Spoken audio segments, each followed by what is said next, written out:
After being together for 2.5 years, aspiring artist Ben is going through a breakup with his first real girlfriend Susie. She keeps yelling at him, but since he just stands there without reacting, she starts throwing things at him too. Ben is supposed to be concentrating on his last year of college, but he can't stop thinking about the breakup because he doesn't understand why it happened. It doesn't help that he must watch Susie flirt with a new guy during lunch, which makes him wonder if she had been cheating on him. His best friend Sean says he needs a rebound to feel better, but Ben has trouble trusting the advice of a guy who always has terrible luck with women. During art class, he starts drawing a beautiful classmate instead of the model, and the teacher scolds him for it.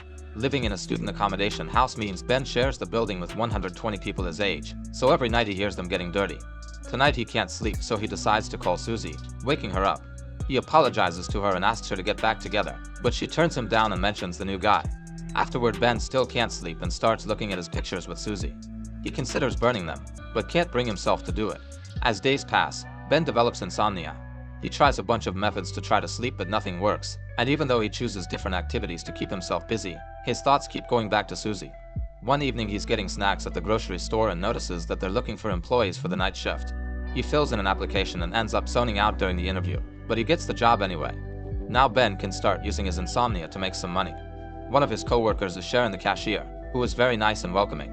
One night she arrives late and their boss Jenkins scolds her, but Ben can't help noticing him getting a little handsy. The job ends up being pretty boring, so Ben keeps zoning out and staring at the clients, so Jenkins has to constantly scold him too.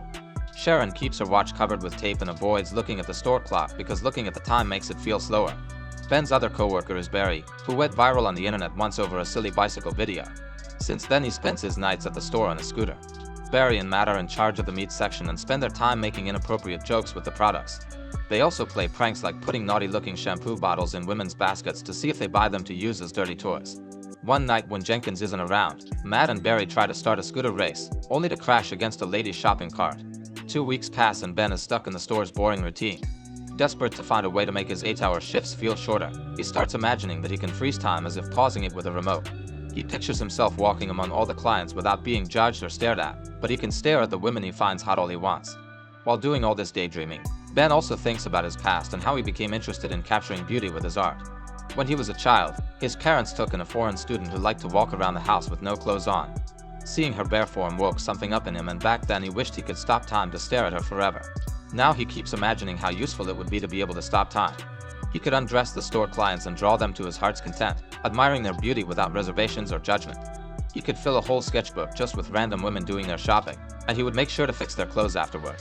Ben would also use the chance to play pranks, like putting Jenkins under falling objects. During the day, Sean visits Ben and gets him to talk about Susie, but Ben is tired because he's sharing the same feelings over and over, yet it doesn't help with his heartbreak. Ben and Sean grew up together, and when they were just kids, Sean showed Ben the dirty magazines he found under his parents' bed. This taught Ben a more artistic way of looking at the body and how certain parts looked up close. The boys got wood in their pants from looking at the magazines, so when Sean's mother caught them red-handed, she had thought they were into each other. Sean is a big fan of one-night stands, which he calls having a Natalie. The name comes from a teenage neighbor he knew as a kid, who would take money from guys in exchange for showing them her privates. At the store, Ben is victim of Barry and Matt's dumb pranks. The new employee Brian claims he knows martial arts and cleans by using special poses. When the guys mock him for it, Brian just slaps Matt. Ben is slowly developing a crush on Sharon and even shares his food with her while wishing he could freeze the moment forever. One night Ben is devastated to hear Matt ask Sharon out and she accepted. Matt starts making dirty noises about his plans for the date, so Ben has to walk away while remembering all the crushes he's had. His first one was a professional runner who he watched at Olympic events. He was attracted to her because she ran barefoot. His second crush was his biology teacher because Ben liked the very tight sweaters and pretty skirts she wore. The biggest crush of all had been a classmate named Tanya. One day she broke her arm and came to class with a cast, so Ben enjoyed watching her struggle with it or find ways to take care of her itch. When Tanya asked him to sign the cast, Ben only drew an X. After the cast came off, her arm was covered in hair and the other boys mocked her for it. Ben comforted her and told her she was still beautiful, so she agreed to be his girlfriend. When Tanya asked him for their first kiss, Ben panicked and told her to meet him the next day. He was hoping that coming to school on a Saturday without anyone around would make the moment more romantic. However, Tanya didn't show up for the kiss and didn't come to class ever again because the family moved out of the country. In the present, Ben and Sean are playing chess and Sean can tell Ben is still not well because he's losing. Ben shares the situation with Sharon and Sean advises him not to lose hope since only one date doesn't mean anything. But Ben knows Sean gets handsy on the first date, so his advice means nothing. The next day when the night shift begins, Matt tells the group all the details about his date with Sharon, including a description of her bare body. The conversation is interrupted by Jenkins, who announces they'll be playing a soccer match against the employees from another branch next weekend. When the day comes, Sharon shows up to support them and Ben has to watch how Matt keeps flirting with her. The other team has nice uniforms and good communication, so Ben's group doesn't have much hope. When the match finally begins, the other team immediately proves to be superior.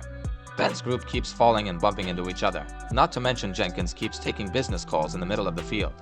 Their opponents sometimes play dirty, but the referee doesn't seem to notice and Ben's team has to stop Jenkins from beating him up. Brian is a very bad goalkeeper who somehow manages to make the ball bounce right into his goal area. With 1 minute left, Ben's team is losing 26-0, so Jenkins wants them to at least make one goal before the match ends. According to plan, Ben passes the ball to Jenkins and he kicks it at the goal area, only for the ball to bounce on the metal bar. Matt immediately kicks it and accidentally hits Jenkins' face. Tired of all this clowning, Ben imagines what it would be like to freeze this moment and walk out of the match to avoid the shame. He would stare at Sharon for a second before going for a drink, but the moment would be interrupted by a weird noise. Suddenly a man would run out of the scene, and Ben realizes what a loser he is that even in his fantasy he can't do things well. Back to the match, Jenkins' nose is heavily bleeding so he needs a doctor. Before driving his boss to the hospital, Matt asks Ben to take Sharon home. However, the duo ends up at a cafe. Ben asks Sharon about her relationship with Matt, but she says they only went to the movies as friends. She's horrified to hear the lies Matt has been saying and explains she's single because her last boyfriend moved to the USA. In return, Ben tells her about Susie. They chat for a while about their life choices, college, and their dreams for the future. Sharon thinks painters are romantic because they can see the beauty in everything. Later when Ben takes Sharon home, they both feel rather awkward so their attempt at kissing fails and it ends up being a kiss on the cheek. The following night Jenkins comes to work with a cervical collar and bandages on his face. He claims he doesn't feel any pain and announces he'll be having a birthday party. Sharon asks Ben to be her date for the party and he agrees. In private, Jenkins tells the boys he wants a dirty dancer for his party and asks Ben to hire one. The next afternoon Ben asks Sean for help and he agrees as long as he gets to attend the party too. The duo goes to a bar and has a beer while watching the dancer, who is a bit lame. While Sean negotiates with her, Ben can't help imagining Sharon as an exotic dancer too. No matter how many days or weeks pass, Ben still can't sleep even though he doesn't think about Susie much anymore. During his night shifts, he keeps imagining he has time-stopping powers, but now instead of looking at random women, he stares at Sharon and fantasizes about having all the time in the world to make hundreds of paintings of her. The night before the party, Sharon confirms they're going together and kisses Ben before leaving the store. This heals Ben's heartbreak and he can finally sleep again. The next day he gets a call from a gallery, saying they want to have his art. Ben gets excited, unaware this is another prank from Barry and Matt.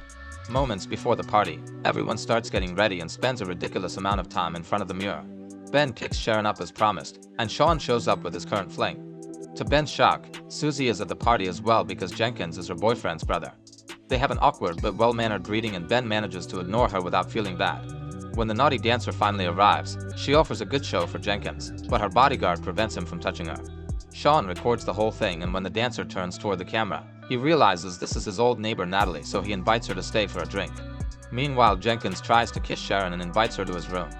Sharon keeps turning him down, yet Jenkins still gets handsy. When he forced feeds her some popcorn, she spits it back into his mouth and leaves the room, not noticing Jenkins choking. Upstairs, Ben bumps into Susie and she apologizes for everything again. She says she can't stop thinking about him and kisses him just in time for Sharon to see them. Sharon turns around to leave so she doesn't notice Ben pushing Susie off him. When Ben realizes what Sharon saw, he wishes he could stop time or even rewind it to do things correctly. He keeps thinking of something he could say to make her stay, but there's nothing he can do and Sharon leaves the party while Barry slides downstairs in a box. Afterward, Ben goes to Sharon's apartment building, but when she hears his voice she refuses to open the door. Ben waits for another person to come out and sneaks inside to run upstairs to Sharon's apartment. Just like it happened with Susie, he stands there as Sharon yells at him with all the fury of the world. Once again, Ben leaves with a broken heart and nothing to do. The following night, Barry comes to work with a collar because he got hurt during a stunt and Sharon is nowhere to be seen. When Ben goes home, he discovers he has insomnia again. The next Wednesday, Ben goes to the gallery and discovers it all had been a prank. However, the gallery owner still looks at his work and is very impressed, so this time Ben gets a proper appointment. Sometime later, Sharon gets an invitation to Ben's very own exhibition. The night of the event, Sean gets turned down by yet another girl. Ben is happy to see lots of people admiring his work and even gets a card from a gallery owner in New York, but he only has eyes for Sharon's arrival. She's shocked to discover that most of the paintings are of her looking absolutely stunning. Sharon congratulates Ben for his success and explains she got a new job at a travel agency. Ben apologizes about the party incident and Sharon points out the paintings speak for themselves. At that moment, Ben kisses Sharon and pretends to stop time, but he leaves Sharon unfrozen so they can go outside. The snow has stopped falling midway and now the couple can kiss with a beautiful sight surrounding them.